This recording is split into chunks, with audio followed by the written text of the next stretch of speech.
മന്ത്രിയെ മാറ്റണമെന്ന എൻ.സി.പിയുടെ ആവശ്യത്തിന് മുഖ്യമന്ത്രി പിണറായി വിജയൻ വഴങ്ങിയില്ല. തൽക്കാലം മന്ത്രിസ്ഥാനത്ത് എ.കെ. ശശീന്ദ്രൻ തന്നെ തുടരട്ടെ എന്ന നിലപാട് എൻ.സി.പി നേതൃത്വത്തെ മുഖ്യമന്ത്രി അറിയിച്ചു. ഇതോടെ എ.കെ. ശശീന്ദ്രൻ വനംവകുപ്പ് മന്ത്രിയായി തുടരുമെന്ന് ഉറപ്പായി. ദേശീയ നേതൃത്വവും ഒരുപോലെ ആവശ്യപ്പെട്ടിട്ടും മനസ്സ് തുറക്കാതെ മുന്നോട്ട് പോവുകയാണ് മുഖ്യമന്ത്രി. എ.കെ. ശശീന്ദ്രനെ കൂടെ നിർത്താനുള്ള നിലപാടിൽ ഉറച്ചു നിൽക്കുകയാണ് പിണറായി വിജയൻ.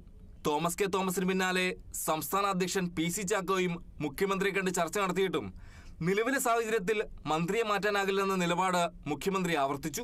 എൻ.സി.പി സംസ്ഥാന നേതൃത്വത്തോടുള്ള അതൃപ്തി കൂടിയാണ് ഇതിൽ നിന്ന് വ്യക്തമാകുന്നത്. നിർണായക ഘട്ടങ്ങളിൽ മുഖ്യമന്ത്രിക്കൊപ്പം മന്ത്രി എ.കെ. ശശീന്ദ്രൻ ഉറച്ചു നിന്നതാണ് അനുകൂലമായി മാറുന്നത്. എൻ.സി.പി നേതാവും കുട്ടനാട് എം.എൽ.എയുമായ തോമസ് കെ തോമസിനോടുള്ള താല്പര്യക്കുറവ് എ.കെ. ശശീന്ദ്രന് രക്ഷയായി.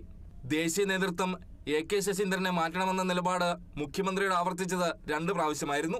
എന്നാൽ ഉടനൊരു മന്ത്രിസഭാ പുനഃസംഘടന ആവശ്യമില്ലെന്ന നിലപാട് മുഖ്യമന്ത്രി ദേശീയ നേതൃത്വത്തെ അറിയിച്ചു. CPI ഉൾപ്പെടെയുള്ള ഇടതുമുന്നണി ഘടകകക്ഷികളും ശശീന്ദ്രന് പിന്തുണ അറിയിച്ചിട്ടുണ്ട്. നിലവിലെ സാഹചര്യത്തിൽ മുഖ്യമന്ത്രിയുടെ നിലപാട് അംഗീകരിക്കാൻ തന്നെയാണ് എൻ.സി.പി നേതാക്കളുടെ തീരുമാനം. അതേസമയം കുട്ടനാട് സീറ്റ് CPIM ഏറ്റെടുക്കുമെന്ന പ്രചാരണം മുഖ്യമന്ത്രി ഉൾപ്പെടെയുള്ള നേതാക്കൾ തള്ളി. ഇപ്പോഴത്തെ രാഷ്ട്രീയ സാഹചര്യം പഠിച്ച ശേഷം പുതിയ പദ്ധതികൾ ആവിഷ്കരിക്കാനാണ് എൻ.സി.പിയുടെ ആലോചന. ഇടതുമുന്നണി വിട്ടുപോകേണ്ട എന്ന നിലപാടിലാണ് ഭൂരിഭാഗം നേതാക്കളും പ്രവർത്തകരും. Kerala vision news, Thiruvananthapuram.